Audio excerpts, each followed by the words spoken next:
গ্রামের সৌন্দর্য আসলে বলে বোঝানোই যায় না।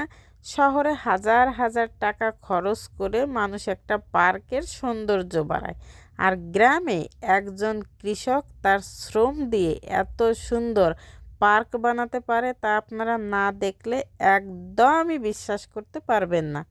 একজন মানুষের ইচ্ছা তাকে যে কত দূর নিয়ে যেতে পারে তা নিজ চোখে না দেখলে একদমই বুঝতে পারতাম না। হ্যালো এভরিওয়ান, শুরু করছি একটা নতুন ভিডিও। আশা করি ভিডিওটি সবার অনেক বেশি ভালো লাগবে।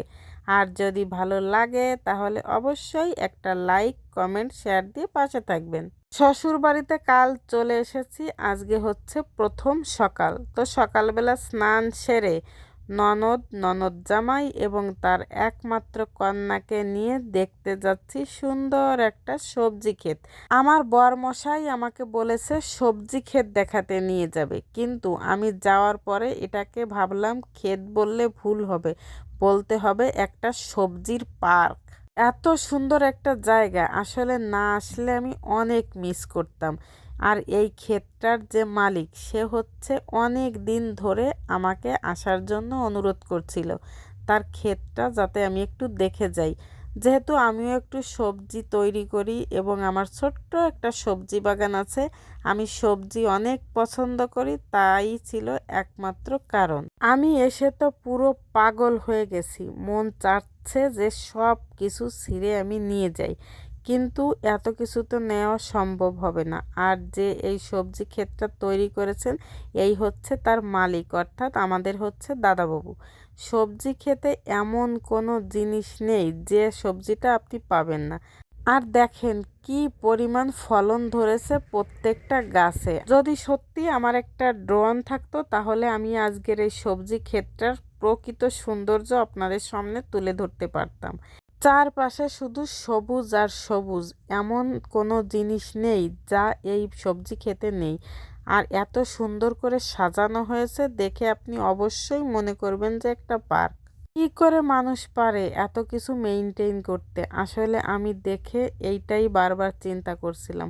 আমাদেরকে বারবার করে বলা হচ্ছিল তোমাদের যত খুশি সবজি নিয়ে যাও, কিন্তু সবজি কি নিব ভাই? সবজি ক্ষেত দেখে তো আমি একেবারে বাকরুদ্ধ হয়ে গেছি। মন চাচ্ছে যে আমি এইখানে আরো কিছু সময় থাকি, কিন্তু হাতে একদমই সময় ছিল না। ওই যে আপনাদের সঙ্গে আমি শেয়ার করেছি আমার বাড়িতে একটা পূজা আছে, আমি সবজি ক্ষেতটা দেখে আবার বাড়িতে পূজার আয়োজনে অংশগ্রহণ করব। আমি এর আগে কিছু ছোট ছোট অংশ আপনাদের সঙ্গে রিল আকারে শেয়ার করেছি, হয়তো বা অনেকে দেখেছেন, কিন্তু বড় ভিডিওটা শেয়ার করার আর সময় পাইনি। আসলে এডিটিং করার আমি কোনো সময়ই পাচ্ছি না। যেহেতু আমার এই ভিডিওটা অনেক আগের করা ছিল তাই একটু দেরিতে পোস্ট করা হচ্ছে। শ্বশুর বাড়িতে গিয়েছি আর সেখানে গিয়ে আমি কি কি করছি সেইগুলো আপনাদের সঙ্গে শেয়ার করব না, এটা তো হতে পারে না। এটা হচ্ছে আখের ফুল, আর এ পাশে আমি দেখেন কলাই শাক তুলতে বসে গেছি। এবছর আমি কলাই শাক এখনো খাইনি, তাই দেখা মাত্র তোলা শুরু করে দিয়েছি বাড়ি আনার জন্য। কিন্তু বেশি না তুলতে পারিনি, কারণ ওই যে সময় ছিল খুবই কম হাতে, তার কারণে। এর ভিতর আমার হাতে একটা আঁক দেওয়া হয়েছে খাওয়ার জন্য, তো আমিও দাঁড়ায় দাঁড়ায় চারপাশটা দেখছিলাম আর বসে বসে আঁক খাচ্ছিলাম। আর একটু একটু করে আমাদের সবজি তুলতে তুলতে 2 বস্তা সবজি হয়ে গেছে। যেহেতু চারপাশে কোনো ভ্যান ছিল না তাই আমরা এভাবে নিয়ে যাচ্ছিলাম, যত দূর যেতে পারি তারপর ভ্যানে নিয়ে যাব। যে পথ দিয়ে বের হচ্ছিলাম দেখি চারপাশে আবার পানের লতাও লাগানো আছে। কি সুন্দর একটা দৃশ্য!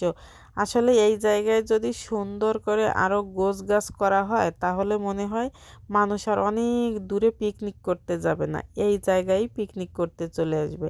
আমার জায়গাটা এত বেশি পছন্দ হয়েছে কি আর বলবো। তবে আমার মতো আপনাদের পছন্দ হবে কিনা জানি না। যদি পছন্দ হয় তাহলে অবশ্যই জানাবেন। ধন্যবাদ সবাই।